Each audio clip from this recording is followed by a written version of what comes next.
الحمدللہ رب العالمین والصلاة والسلام علی سید الانبیاء والمرسلین وعلی آلہ واصحابہ اجمعین اما بعد فاعوذ باللہ من الشیطان الرجیم بسم اللہ الرحمن الرحیم ان اللہ وملائکتہ یصلون علی النبی یا ایہا الذین آمنوا صلوا علیہ وسلموا تسلیما اللہم صلی علی سیدنا و مولانا محمد وعلی آل سیدنا و مولانا محمد وبارک وسلم وصلی علیہ۔ بعد از حمد و صلات معزز و محتشم سامعین، السلام علیکم ورحمۃ اللہ وبرکاتہ۔ سامعین ذی احتشام، قیامت کا دن کتنا ہولناک ہوگا اور یہ کس قدر شدید ترین دن ہوگا، اس کی منظر کشی خود رب کائنات کے قرآن نے کی ہے، اور فرمایا کہ یوم یفر المرء من اخیہ و امہ و ابیہ و صاحبتہ و بنیہ لکل امرئ منہم یومئذ شأن یغنیہ۔ فرمایا قیامت کا دن اتنا ہولناک ہوگا کہ اس دن ایک بھائی دوسرے بھائی سے جان چھڑائے گا، حتیٰ کہ ماں باپ کا رشتہ کتنا مضبوط رشتہ ہے، اور والدین اس جہان فانی میں اپنی اولاد کے لیے اپنی جان تک کا نذرانہ پیش کر سکتے ہیں۔ تو والدین کے حوالے سے بھی یہ ہے کہ والدین بھی اپنے بچوں سے جان چھڑائیں گے، وہ امہ و ابیہ، یعنی ایک ماں جس کے دل کا چین اس کی اولاد ہے وہ بھی اپنی اولاد سے جان چھڑائے گی، اور ایک والد جو ساری عمر اپنی اولاد کے لیے دوڑ دھوپ کرتا رہا، مشقت میں پڑا رہا، جب قیامت قائم ہوگی نا، وہ والد بھی اپنی اولاد سے جان چھڑائے گا۔ اور فرمایا کہ وہ بیوی کہ جس کی محبت کے تم دم بھرتے ہو وہ بھی تم سے جان چھڑائے گی، تمہاری اپنی اولاد کہ جس کی خاطر تم نے نہ دن دیکھا نہ رات دیکھی، فرمایا وہ اولاد بھی تمہیں چھوڑ کر چلی جائے گی۔ ہر شخص کے اوپر نفس نفسی کا عالم طاری ہوگا، اور ہر شخص ہی مصیبت میں پڑا ہوگا، اور حدیث کے الفاظ ہیں کہ سوا نیزے پر سورج ہوگا، گرمی کی شدت اس قدر ہوگی کہ لوگ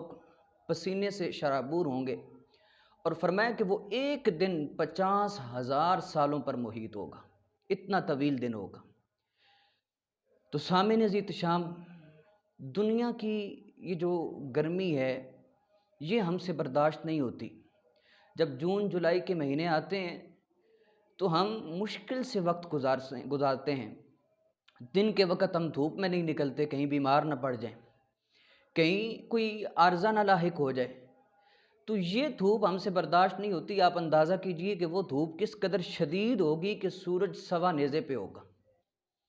ایسے حالات میں اگر کسی کو رب کے عرش کا سایہ نصیب ہوگا نا تو وہ 7 بندے ہیں۔ آئیے جانتے ہیں حدیث رسول صلی اللہ علیہ وسلم کی روح سے کہ وہ کون سے 7 لوگ ہیں کہ جنہیں اس نفس نفسی کے عالم میں اور اس شدت کے وقت میں رب کے عرش کا سایہ نصیب ہوگا۔ وہ کون سے 7 لوگ ہیں؟ آئیے، حضرت سیدنا ابو ہریرہ رضی اللہ تعالیٰ عنہ راوی ہیں اس حدیث پاک کے، بخاری شریف کی روایت ہے،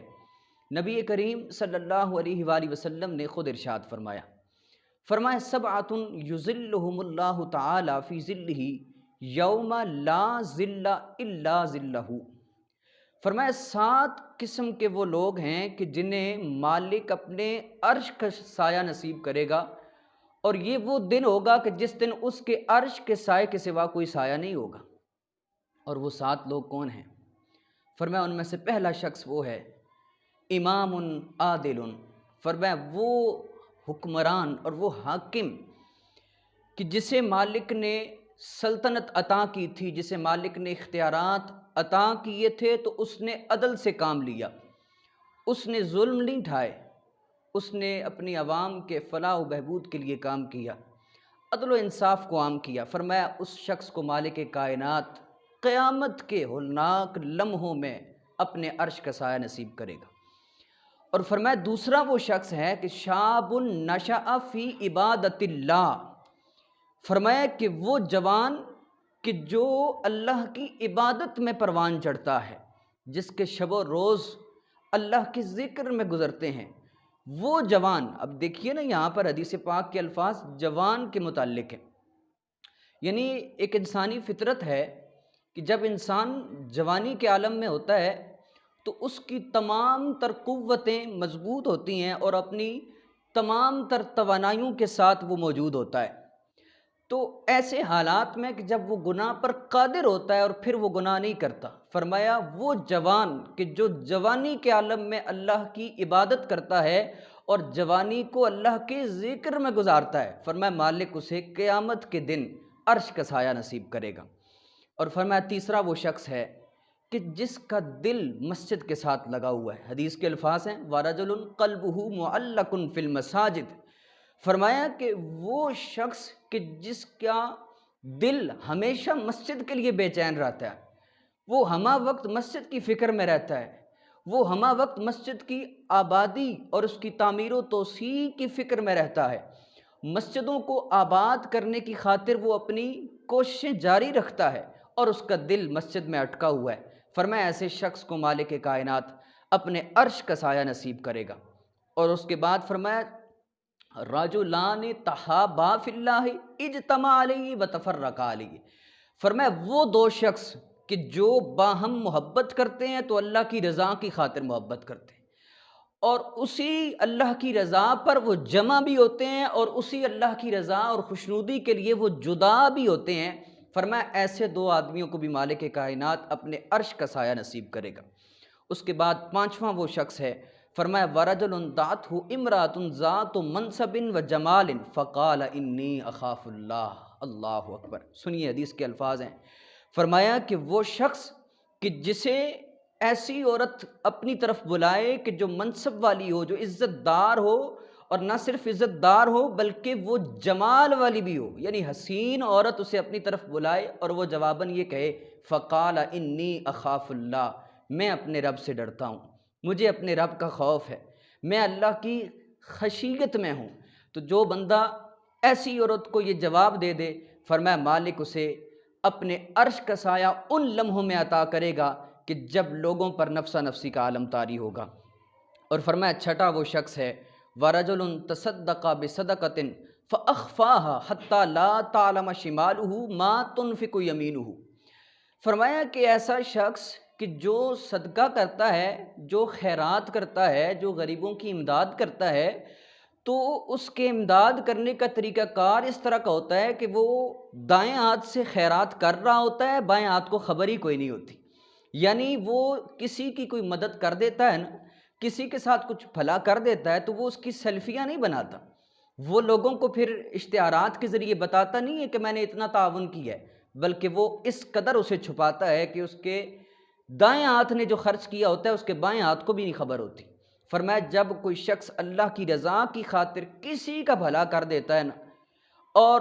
پھر اس بھلے کو چھپاتا ہے، فرمایا رب اسے اپنے عرش کا سایہ نصیب کرے گا۔ اور آخری وہ شخص ہے، فرمایا وَرَجُلٌ ذَكَرَ اللَّهَ خَالِيًا فَفَاضَتْ عَيْنَايَهُ، فرمایا عَيْنَاهُ، فرمایا کہ وہ شخص کہ جو تنہائی کے عالم میں اللہ کو یاد کرتا ہے تو اس کی آنکھوں سے آنسو چھلک پڑتے ہیں، فرمایا ایسا شخص بھی